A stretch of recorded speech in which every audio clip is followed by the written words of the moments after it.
Hello everyone, have you guys know that the US and the Philippines held the joint military exercise in April 2023?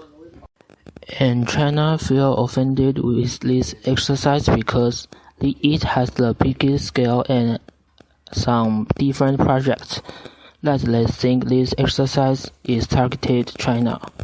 And why is these three countries have this kind of complex relations? So we are going to talk about this topic, and we want to ask a question about should the Philippines and US continue to strengthen military ties despite China's protests? And to talk about this topic, we are going to divide this video into 5 parts, and let's just start diving into the first part. The first part is historical context. To talk about this topic, we think we need to have some basic concepts of Philippines and US relations. We divide this history into 4 eras. First era of the Philippines was colonized period. In this era, Philippines has not been independent yet and always be colonized by other countries. The first was the Spanish, then the US, and it was colonized by the Japan during the World War II. But after the 1946, they finally be independent and has their own government. However, when they are independent, they have the president named Marcos.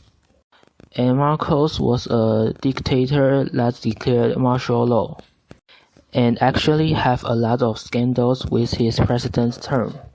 That's why he was finally be overthrown by the People Power Revolution, and we got the final era. They got the Fifth Republic government, and have already had 7 different presidents since 1986. So let's take the recent 3 presidents as examples. The Aquino III is most closer to the US, and the Duterte is more closer to China, and the Marcos Jr. is trying to find the balance between these 2 global powers. Let's see if he could make this work. Now we got some basic concepts of Philippines and the US relations. Let's talk about China's protests and territorial claims. Why is China and Philippines relations is so different than before? Because China has raised a lot compared to the past. From 1952 to 2018, China has the economic growth that's GDP's average growth of 8.1%. That makes China a very strong global power now. Also, they have strong ambition of expanding their territory. So they have built 7 artificial islands based in South China Sea. Since 2014, we can see that they have made a lot of efforts to expand their territories. Also, they have competition with Philippines of Spratly Island and Scarborough Shoal. And we are going to talk about the details in the next slide. First is Spratly Island. In April 2019, the Chinese ship entered Philippines-controlled water in the South China Sea. In this incident, we can see that China disrespects Philippines' territorial claim and the rejection of international decisions on managing the South China Sea disputes. For Scarborough Shoal is even worse. In 2012, China attempted to occupy this shoal, which was Philippines' possession. Although it was interrupted by the storm, but China still built the blockade and take it from the Philippines. It's now in China's possession. Why China spent that much effort to expand its territory in the South China Sea rather than other places? South China Sea is the place which full of resources. China can not only make profit but also strengthen their dominance in this area. That's why China dedicated in expanding their territory in this area, even though that means offend its neighbors in this area. Now we are going to talk about the benefits of strengthening military ties. For the US, it can prevent China from controlling the first island chain, which means the communist power wouldn't expand. For the Philippines, they can strengthen their military power, which can be divided into three parts. First is agreements. These two countries signed three military agreements, which let the US Army can enter the Philippines and use their military bases. Second is base. The Philippines opened 4 more bases to the US in February 2023. That more troops can help protect their country. Last is military exercise. The US helps training their troops that they can learn from the best. All of the above can help them not let helpless when facing China's invasion. Now part 4 is the potential challenges and risk. Strengthening military ties between the Philippines and other countries, especially if it is perceived as a direct response to China's protests, can escalate tensions between the two nations. China may view such actions as proactive and may respond with increased military presence or aggressive rhetoric, leading to a potential spiral of tensions. Also, China is a major trading partner and investor in the Philippines. Strengthening military ties with other countries could potentially strain economic relations with China. China may retaliate economically by imposing trade restrictions, tariffs, or reducing investments, which could adversely impact the Philippines' economy. The Philippines is situated in a geopolitically sensitive region. Any increase in military activities or alliances can impact regional stability and security dynamics. Neighboring countries, particularly those with existing territorial disputes with China, may view the strengthened military ties with concern, potentially leading to a regional arms race or further escalating tensions. Moreover, strengthening military ties against China's protests may strain diplomatic relations between the Philippines and China.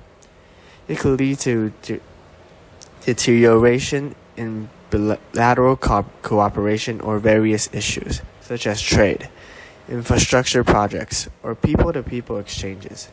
This could limit the Philippines' ability to address shared challenges and pursue mutually beneficial goals.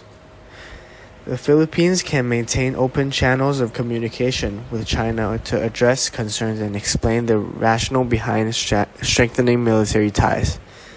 By engaging in constructive dialogue, both countries may be able to find common ground and prevent misunderstandings that could escalate tensions. Instead of strengthening military ties with a single country, the Philippines could consider engaging in multilateral frameworks or regional security arrangements. This approach would help balance the power dynamics and reduce perception of being allied against China specifically.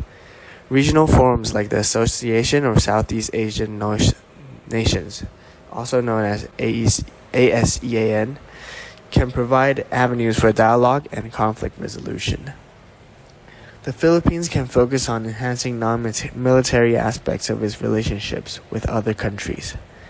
This could involve strengthening economic ties, promoting cultural exchanges, and expanding cooperation in areas such as education, tourism, and technology. By emphasizing the mutual benefits of cooperation, the Philippines can demonstrate its commitment to peaceful and constructive engagement.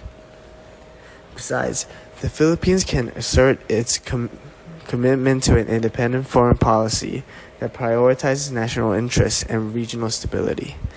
By clearly articulating its intention and strategic objectives, the Philippines can reduce the perception of being swayed solely by external influences.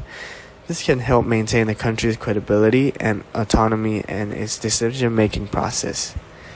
It is important for the Philippines to carefully assess the potential economic and diplomatic consequences of strengthening military ties and make informed decisions that balance national security, economic interests, and regional stability. Now, part 5, the conclusion. The US and the Philippines have a cooperative history that has developed into a strong partnership over the past century. Maintaining a close military relationship will ideally increase Philippine security and territorial integrity, both of which China has attempted to weaken in the past 2 decades through conflict in the South China Sea. On the other hand, the Philippines risks agitating China and getting dragged into a clash between them and the US. Another major fear of Philippine citizens is that a heavy reliance on the US for military support will open the Philippines up to be controlled and manipulated for US interests. And of course, as China repeatedly claims in its protests to the continued military cooperation, they risk disrupting peace and stability in the Asia-Pacific. So, should the Philippines and the US continue to strengthen military ties despite China's protests? All things considered, we ultimately believe that it is well within the Philippines' national interest to work closely with the U.S. military. Perhaps we're a bit biased, and the Philippines base allow for a quick reaction time in case China invades Taiwan. But even for the Philippines, having U.S. military support can increase the opportunity to regain some of the territory that they lost to China in the South China Sea. As long as there are regulations to prevent a U.S. military occupation in the Philippines, Manila should continue to collaborate. Before we go, we want to leave you with this question to think about. During and soon after a pandemic, states adopt isolationist policies to attempt to keep their citizens healthy and functioning. In this post-pandemic era, do you think it's possible for states to break out the Cold War mentality that they've been leaning toward? Can the Philippines be one of those states? Or are we doomed to escalate and eventually enact World War III? This is our presentation. Thank you, everyone.